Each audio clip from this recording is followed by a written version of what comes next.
When you don't have 20 minutes to watch a full review, when you're not looking for a how to play or an hour-long playthrough, and let's be honest, when the interest is a little smaller too, that's why we have 6 small box games for you.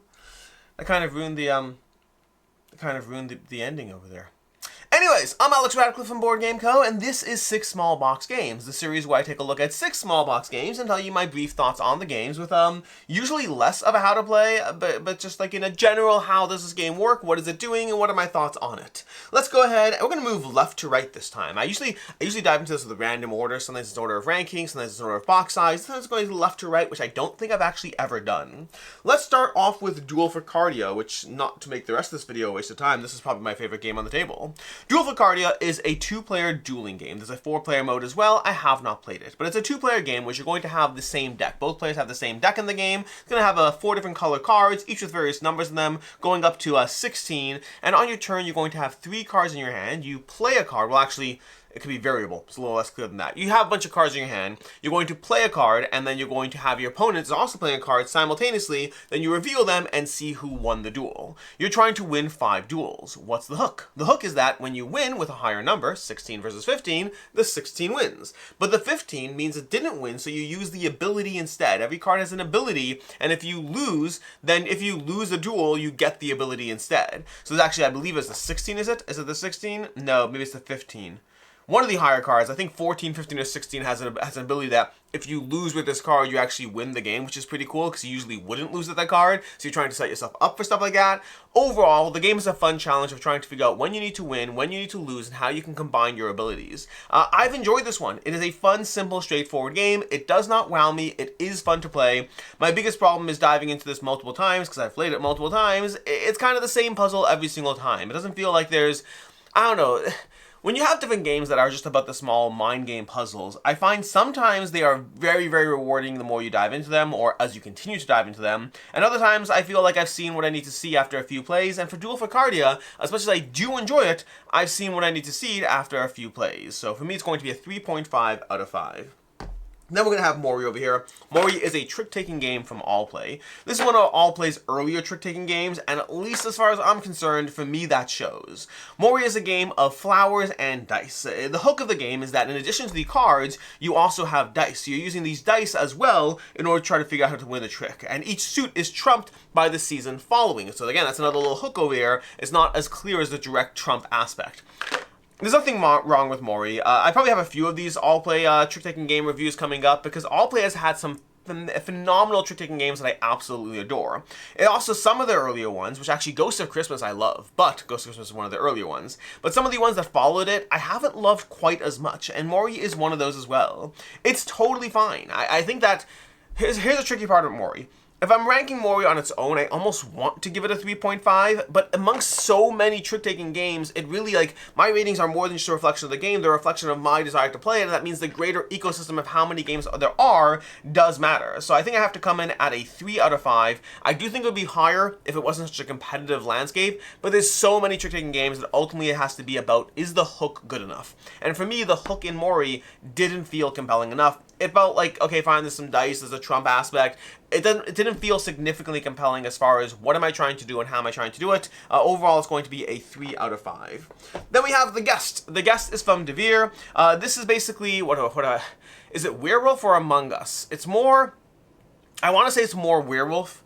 Think Werewolf, but if you also combine that with like just random generic cards, like Exploding Kittens. If you have like Werewolf combined with Exploding Kittens, that's what The Guest is. You're going to have a bunch of random cards that give you a bunch of abilities. You can cancel abilities, you can play abilities, you can swap your roll cards. I didn't tell you the idea of this. This is a hidden roll game. I said it's like Werewolf. That means that basically you're going to have, depending on the player count, let's say you're playing, I think if I recall correctly, I want to say 5 to 7 is 2 bad guys. So if let's say you're playing a 7-player game, you would have 2 bad guys. Don't quote me on that, check the rulebook. But a 7-player game, you'd have 2 guests, so to speak.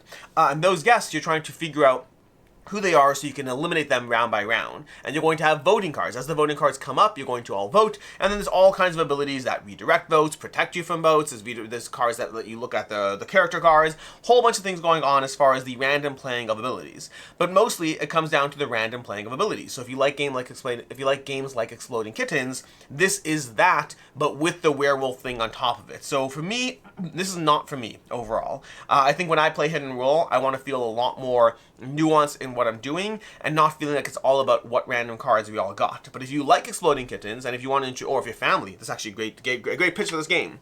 If your family likes Exploding Kittens and you want to play a Hidden Roll game with them, this might be the way to do it. So I can absolutely see the appeal of this game. I'm just not the target audience for it. So it's going to come in at a 2.5 out of 5. It is way too light. It's not bad. It's not even bad. Like, I had a fun time doing it. It's just that there's not really depth to it. It's more about the cards that you play, and then, let's vote and see if we can eliminate people. So, again, it's fun. I would just rather play most other Hidden Roll games instead. Then we have Puppies or Poop. Speaking of games that are not for me, I don't even know if I want to rate this one. Puppies or Poop is basically it's a new version of Squirrel or Die. Squirrel or Die from Fight in a Box Games. It's kind of a random game of, well, in Squirrel or Die, you're trying to see if you survive the winter. In Puppies or Poop, it's a re-themed version. There's actually a cute story behind this. Apparently, a little girl saw the game Squirrel or Die, heard what it was about, and got sad that the squirrels died. So Fight in a Box rethemed the game. They made a new version of it called Puppies or Poop. It's the same game, but squirrels don't die in it. So that's a step in the right direction, I guess, if you care about the lives of imaginary squirrels. But in the game, you're basically trying to reveal cards and trying to figure out whether you're going to step in poop. In Puppies or Poop. In Squirrel or Die, it's about acorns and surviving the winter. In Puppies or Poop, it's about getting your shoes dirty. But past that, the game is the same. It ultimately comes down to a guessing game. Like, sure, there's some aspects to it, but it ultimately feels like a completely random guessing game. This feels like very mass market. It's not for me. If I was rating it, I'd probably give it a 2 out of 5. I just don't think I'm the target audience for this kind of game at all. I just want it to be... It's cute, it's fun, but it's cute and fun for somebody who just wants random chaos of flipping over cards and seeing what happens. It's not cute and fun if you want to feel a sense of agency over your choices. I guess for me, a game either has to give me strategy or it has to give me a party game laugh and vibes. This gives me 0 strategy. I'm trying to remember if there's any strategy. Let's say very little strategy. There's going to be very little strategy, and then the laughs are certainly there to a small degree, but I'd rather play a party game. So again, it's not really hitting me on either of the two things I look for in a game, entertainment or strategy. Then we have Aliens Attacks. Aliens Attacks is a cute little game. Reminds me of Under Falling Skies. You're basically trying to you have a wave of ships coming towards you, and then you're trying to utilize your abilities in order to try to destroy the ships, but everything you do has the ships reacting. So as you do something, the ships kind of move forward differently depending on what you're doing. That's why it very much reminds me of Under Falling Skies. The ships are reacting to what you do. It's all about you trying to figure out the puzzle of surviving the waves of ships coming towards you before you eventually have the boss and take them out. It's not bad. It does give me vibes of Aliens Attacks. I think the biggest challenge I have with it is that unlike Aliens Attacks, did I call it's like Aliens Attacks? It gives me vibes of Under Falling Skies. Unlike Under Falling Skies, where I felt that it was very easy to read what the opponent is going to do after I do my stuff. Like, my stuff has a clear reaction of how the opponents move. This one felt like you had to read the cards every single time, and I never got to that sense of just immediately being able to resolve things. There was a lot of trying to analyze the difference between my understanding of how the rules worked versus looking at the cards and seeing how things would play out. So for me, the thing that got in the way of the experience is that immediate connection between action and consequence every time I was figuring out that connection, and that made that the puzzle of optimizing didn't feel as satisfying. This might make sense. I don't know. There's other games I've had this problem with where it's not an issue with the game itself. It's an issue with if I can't connect point A to point B, point A being what I'm doing, point B is what's happening. If I have to work every time to connect that, then I don't get satisfaction out of the experience because it either feels like homework or guesswork. And in this case, it felt like homework because I don't like the guesswork part. So it's the immediate card comprehension that was missing, if that makes sense. So for me, overall, didn't really love it. I'd give it a 3 out of 5. I think I would like it a lot more if I had that direct connection. I don't know if that's a symbology versus text thing or just the structure of the game. But overall, it's a cute little solo puzzle of trying not to die, but I'd rather play Under Falling Skies.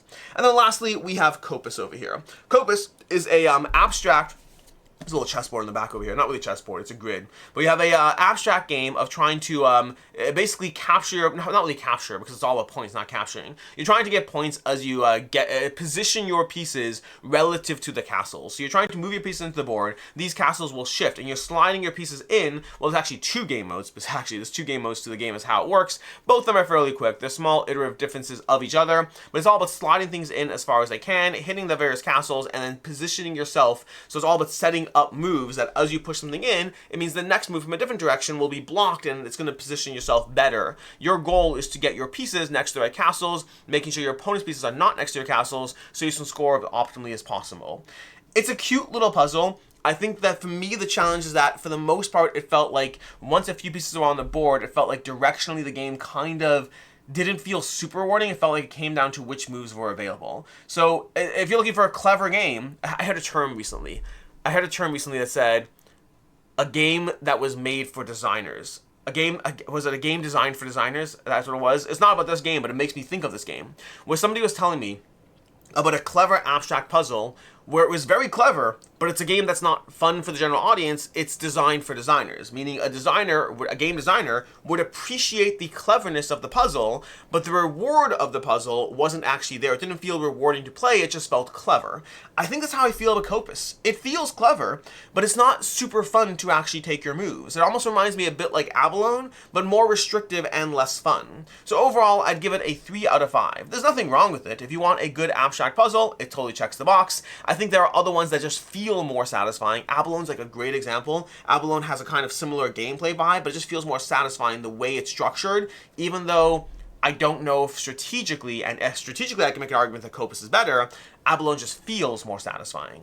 So that's what we have. Quick roundup at the end over here. We have Cardia, a 3.5, Mori, a 3 out of 5, so 3.5 out of 5, 3 out of 5. The Guest is a 2.5 out of 5, although I do think it has a good audience. Puppies Or Poop, not for me. It's a 2 out of 5. Again, a good audience, but not me. Aliens Attacks is going to be a 3 out of 5. Comprehension got in the way. And then Kopis is going to be another 3 out of 5. Very clever, not super rewarding. That's going to be my 6 small box game reviews. I hope you found this helpful in some way. As always, I'm Alex Radcliffe from Board Game Co. Hope you enjoyed this video, and as always, and until next time, I hope you have a good one.